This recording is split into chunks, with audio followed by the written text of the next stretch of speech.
injusta, pois o governo da época, ou seja, o rei da Síria, ele está levantando governadores que está oprimindo os órfãos, que está, ou seja, fazendo mal às viúvas, e isso é um jugo que está sendo posto sobre, ou seja, o ombro do povo, porque ele é um rei tirano, o rei da Síria, que não está nem aí para o povo. Então eu preciso conjecturar para você entender o que é jugo. Jugo, ou seja, é um opróbrio, estado de opróbrio, estado de vergonha, que o povo foi, ou seja, submetido. Que povo é esse? O povo de Israel, o povo que perdeu a tua aliança com Deus.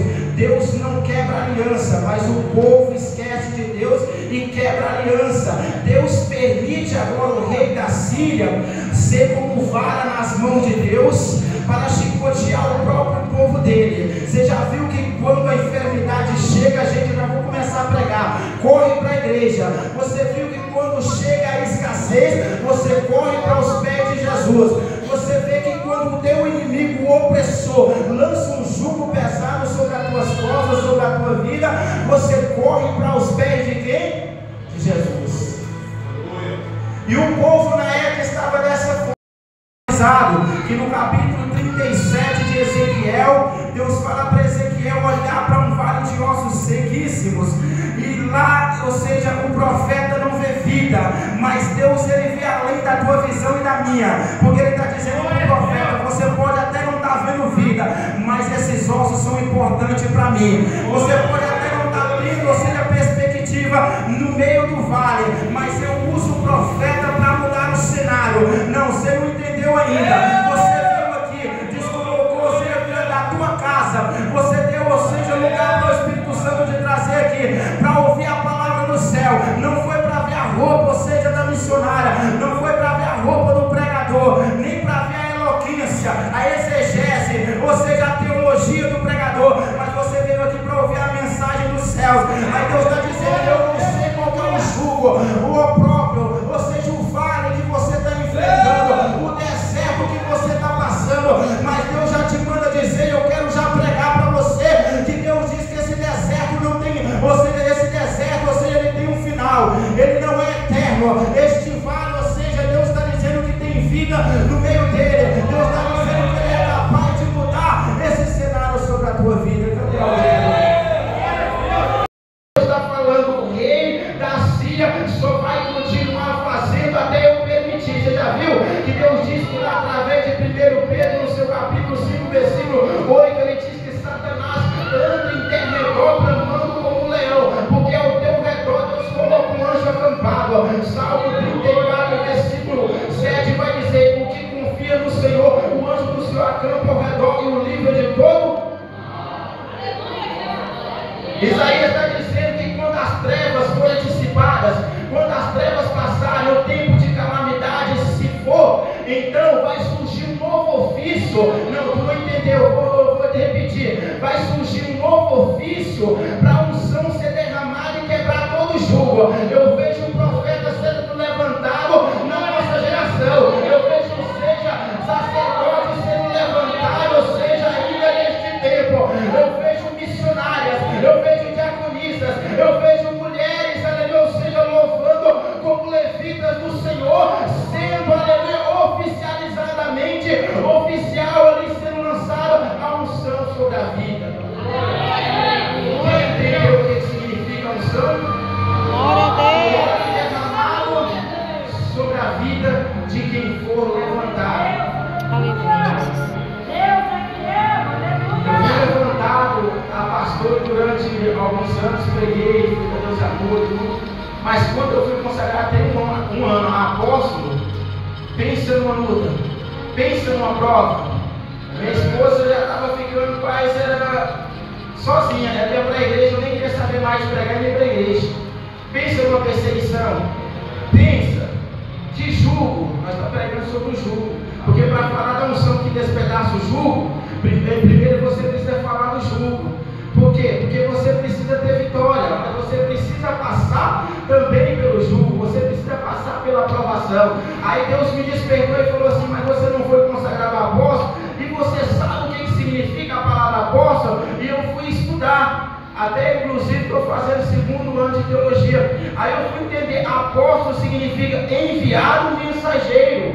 Aí você converte, que vai dar mensageiro e enviado. Tu não entendeu? Eu quero pregar aqui diante, ou seja, da unção que despedaça o jugo, ou seja, dois chamados. Eu disse dois? Primeiro chamado geral. Que chamado é esse, pregador? O chamado que significa geral. Porque ele não olha classe, ele não olha tamanho, ele não olha cor, ele não olha beleza, ele não olha, ou seja, a conta, ou seja, bancária, ou seja, o teu status social, não. O primeiro chamado se encontra em Mateus capítulo 11, 28.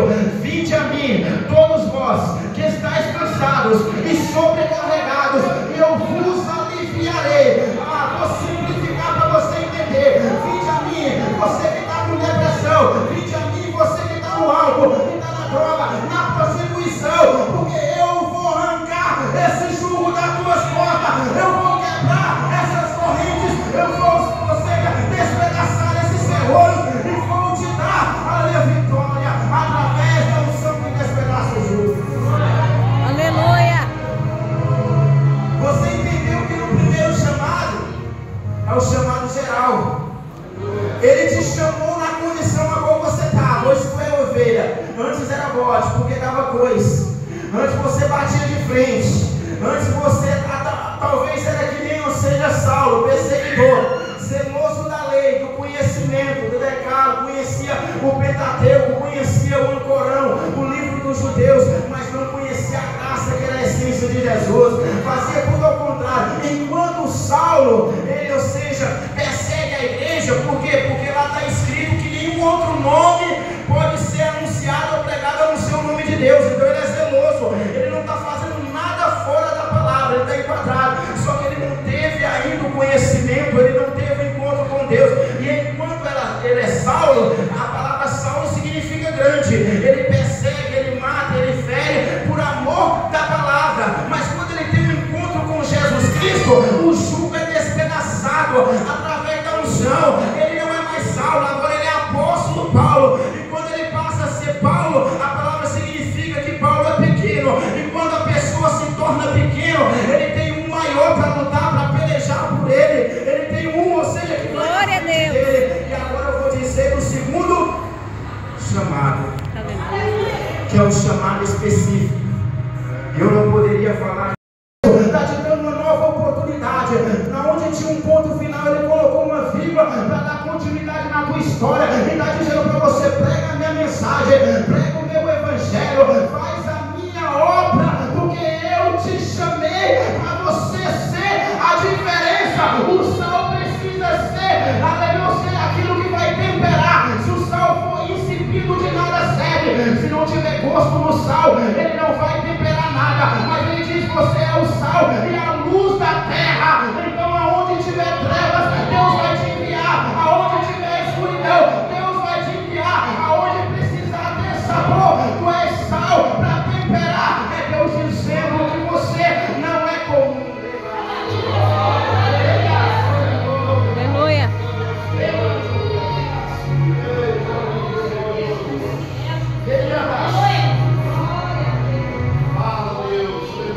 Naquele dia, repete comigo o texto da campanha. Naquele dia, que a sua carga será tirada do teu ombro, e o seu jugo do teu pescoço, e o jugo será despedaçado por causa da Unção. Vem comigo. Capítulo 10, se não me engano, é 9, versículo 6. Um menino nos nasceu, e um filho se nos deu, e o governo está sobre o teu ombro.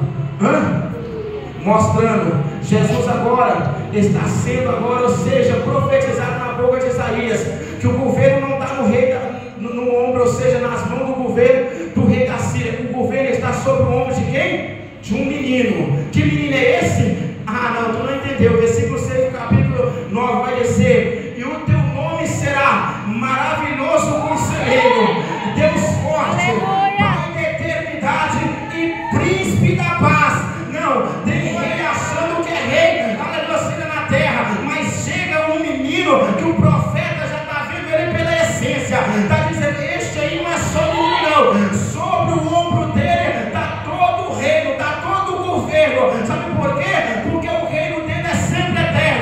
Não, a Bíblia vai dizer que lá em Provérbios 9, ele é a sabedoria desde o princípio. Ninguém fez Deus, ele sempre existiu, porque ele é anteriormente, desde a eternidade. Não, antes de ele dizer haja as coisas, e lá do barro formar o homem, e da costela formar a mulher, para ser auxiliadora, para ser ajudadora do homem, ele já existia. Então, se o teu inimigo tentou colocar um jugo sobre a tua família, se o teu inimigo não é o teu irmão da igreja, a tua irmã da igreja, não, o teu inimigo é Satanás, que tenta contra a tua vida, estrategista, dia e noite, para te ver caído, para te ver derrotado. Só que eu vim aqui para ser profeta nessa noite e dizer para você que Deus também, ele não deixa de trabalhar dia e noite, cada segundo em teu favor, para te entregar vitória, para te entregar milagre, para fazer sobre a tua casa, sobre a tua família, a restauração. Sobre Nínive, mas o profeta está esperando que Deus venha subverter, ou seja, toda Nínive a fogo. Ele tem 3 dias para pregar. Eu já dou um pulo na história sobre Nínive. Nínive é uma cidade de 3 dias de caminhada, mas em um dia ele pregou, dizendo: arrependei-vos, porque Deus vai subverter toda a cidade de Nínive em fogo. O jugo sobre Nínive é grande, mas uma unção poderosa do coração de Deus, que fala lá em Malaquias: eu sou o Senhor Deus e não mudo, por isso vós, Israel, não sois consumidos. Ele é misericordioso. Lamentações 3:22. E é por isso que nós estamos de pé, é a causa de nós estarmos vivos, porque as tuas misericórdias não têm fim, elas são sempre eternamente e renova a cada manhã. Glória a Deus.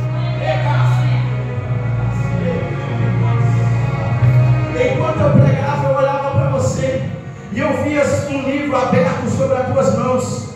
Você mesmo, Pastor Paulo. E neste livro saía letras e palavras e você ia comendo. Aí Deus dizia: eu só dou livro para quem tem fome. Eu só dou livro para quem tem fome. Come deste livrinho, porque assim como eu fiz com Ezequiel, eu te dou de comer deste livro, para você pregar, que eles ouçam, que deixem de ouvir, porque muitos serão rebeldes, muitos olharam para o teu passado, mas Deus manda eu te dizer que Ele já selou sobre a tua vida. Tu és por isso que eu oro todo dia. E Deus, Ele está sobre a vida do povo de Nínive, porque o jugo lá está grande. Em Deus Ele é amor, lá em Hebreus vai dizer no último capítulo, mas Ele é labareda, Ele é fogo consumidor, né? E o profeta está esperando. Vou dar um pulo na história. E o profeta está esperando. Que profeta é esse? Pregador. Profeta Jonas, filho de Amitai. Profeta, primeiro profeta levantado a pregar os gentios. O que significa gentios? Aqueles que não é escolhido por Deus, aquela nação, ou seja, aquele povo que era, ou seja, afastado. Mas aí Deus dá uma incumbência, uma autoridade sobre a vida dele. Mas na trajetória ele tenta ir para Tarso. Foi até Jope, pegou um navio para Tarso. A cidade de Nínive, a palavra Nínive significa bela, mas de bela não tinha nada. Eram homens bárbaros, cruéis, eram tiranos. Tu não entendeu ainda? O jugo era pesado sobre aquela cidade. Mas vem cá, olha para mim, olha para você, dentro do teu coração. É uma palavra retórica, não precisa você responder. Se fosse eu e você no lugar de Jonas, você iria lá para pregar amor ou para pregar sentença? Jonas não foi para pregar amor, foi para pregar sentença. E quem prega sentença está esperando o resultado de justiça, porque Deus ele é justo. Ah não, tu não entendeu ainda. Eu conheço um Deus, Ele é justo, Ele faz justiça. Por quê? Porque Ele é onipotente. Eu conheço um Deus que Ele é filho, se chama advogado fiel. Por quê? Porque Ele é onisciente, Ele sabe de tudo. Eu conheço um Deus que Ele se chama Espírito Santo. Por quê? Porque Ele é onipresente. Não adianta ir para o banheiro, Ele está contigo. Ele está te vendo no serviço, em onde você for, Ele está presente ali. E Ele diz para você: não vai por esse caminho, não faça isso, não pense isso, não olha para isso. Por quê?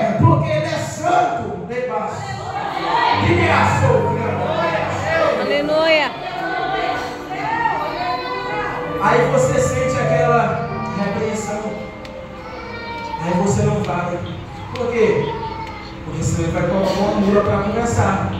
Porque Deus ele só usa mula quando o profeta já não ouve mais.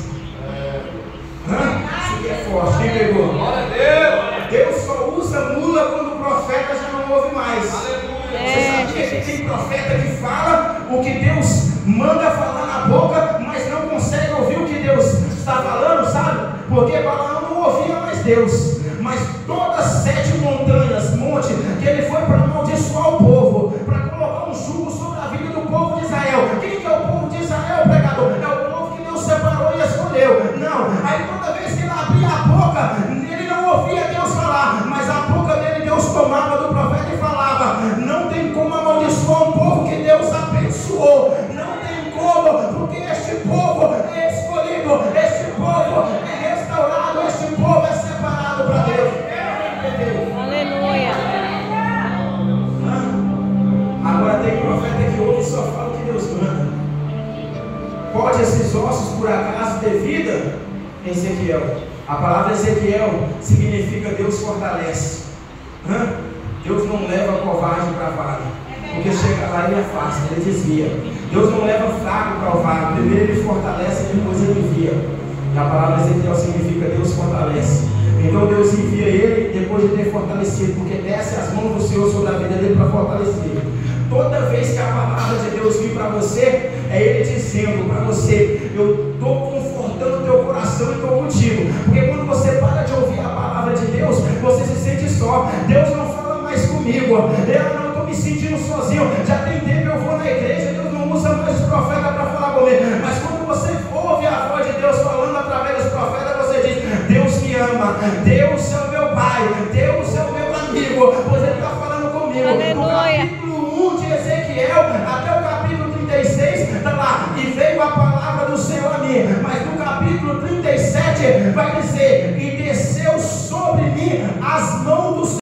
Eu descer sobre a tua casa para restaurar a família, para restaurar o casamento, para fortalecer a tua vida espiritual, para você cultuar, para você não perder a obediência. Porque quando começa a levantar a altivez, quando começa a levantar o orgulho, a soberba, você se sente prepotente e não quer mais obedecer, ouvir o teu pastor, a liderança. Aí você se sente, ou seja, ali fora do normal, fora do comum, toda seja como se fosse a Mulher Maravilha, fortalecido. Mas aí Deus vem e te mostra para você que lá quando você está fraca, quando você está fraco, que você precisa ser fortalecido para você vir adorar Ele na casa dele. Lá no Salmo 24, vinde congregai-vos todas as nações. É necessário para que o jugo seja quebrado através da unção, só na casa do Pai. Glória a Deus, aleluia. Enquanto eu ministrava, Deus mandava eu dizer para você, missionário, e você vai ter fé, você vai ter confiança, você vai acreditar, porque Deus ele não usa conforme, ou seja, nós queremos, as pessoas ele faz conforme ele quer. A Bíblia diz lá em 1 Coríntios: ele pega os que não são para confundir os que pensam que são, as coisas vil, desprezíveis dessa terra, para confundir as sábias. É ex-traficante, é ex-viciado, é ex-prostituta, para confundir governador, para confundir deputado. Aonde deputado cura, aonde deputado expulsa demônio, aonde governador dá ordem para o Espírito sair. Mas sobre as tuas mãos tem poder, sobre a tua casa tem os anjos do Senhor que estão acampados, te protegendo, te guardando, te capacitando e te dizendo: abre a tua boca e